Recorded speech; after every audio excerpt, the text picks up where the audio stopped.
আসসালামু আলাইকুম রহমতুল্লাহ। আমি চলে এলাম আমার ঢেঁড়সের জমিতে। এখানে আমি ঢেঁড়সের বীজ লাগাইছি দুই রকম। একটা হচ্ছে এসআর সিড কোম্পানির এসআর প্লাস। এসআর সিড কোম্পানির এসআর প্লাস বীজ রোপণ করার বয়স হলো আজকে 7 দিন। এই যে দেখুন আমার বীজের দানা বাড়াইছে। একটু জুম করে দেখাচ্ছি, দেখুন খুব সুন্দর গাছ বাড়াচ্ছে। আমি একটু ভালো করে দেখাই।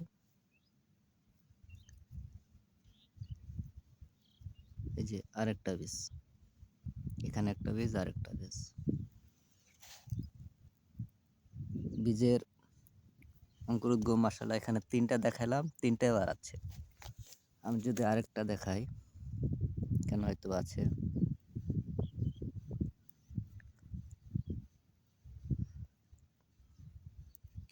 অতি শীতের জন্য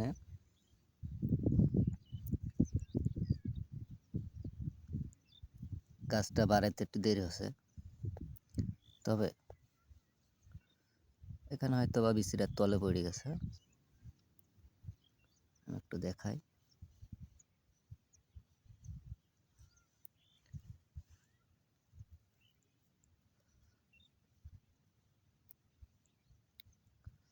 এখানে হাত দিয়ে খোঁড়া যাবে না, হাত দিয়ে খুঁড়তে গেলে বীজটা নষ্ট হয়ে যেতে পারে। এখানে দেখুন আরেকটা, এই যে পরপর একটা, একটা দুটো, 3টা,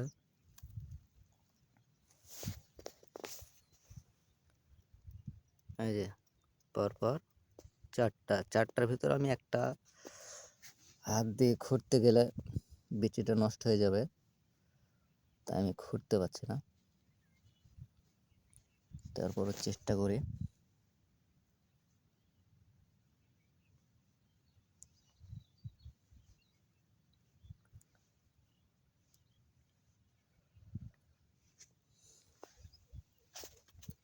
এই যে দেখুন আরেকটা, এই যে আরেকটা, দেখুন খুব সুন্দর গাছ বাড়াচ্ছে। এটা হলো এসআর সেট কোম্পানির এসআর প্লাস।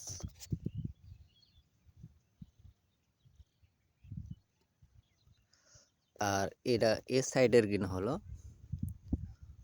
আপনার সম্রাট সুপার। আমাদের এই অঞ্চলে আমরা সম্রাট সুপারটা বেশি রোপণ করে থাকে। এই যে সম্রাট সুপারেরও সুন্দর গাছ বাড়াচ্ছে। এই যে এই যে এখানে দেখাই, এই যে বীজ, এই যে এখানে দেখুন দানা, এই যে এখানেও দেখুন দানা। আমি এখানে 15 কাঠা জমিতে ঢেঁড়স রোপণ করেছি। আপনার হাফ কেজি দিয়েছে সম্রাট সুপার, আর এসআর সিড কোম্পানির এসআর প্লাস রোপণ করেছে 900 গ্রাম। আমরা দানাটা একটু ঘুনে ফেলি। শীতের ঢেঁড়স যত তাড়াতাড়ি বেশি ফলন পাওয়া যায় ততই লাভ।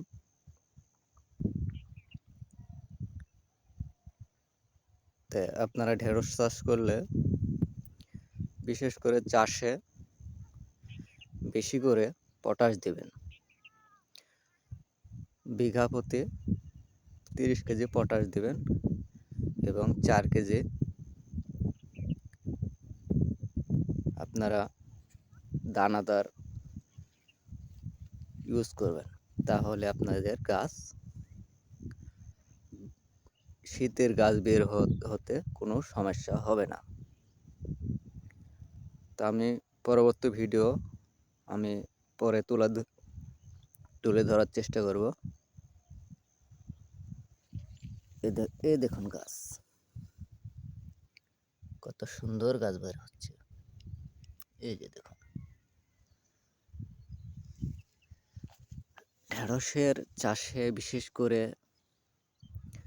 রোপণের আগে শেষ চাষে পটাশ বেশি করে ইউজ করবেন, তাহলে গাছগুলো খুব তাড়াতাড়ি বের হবে।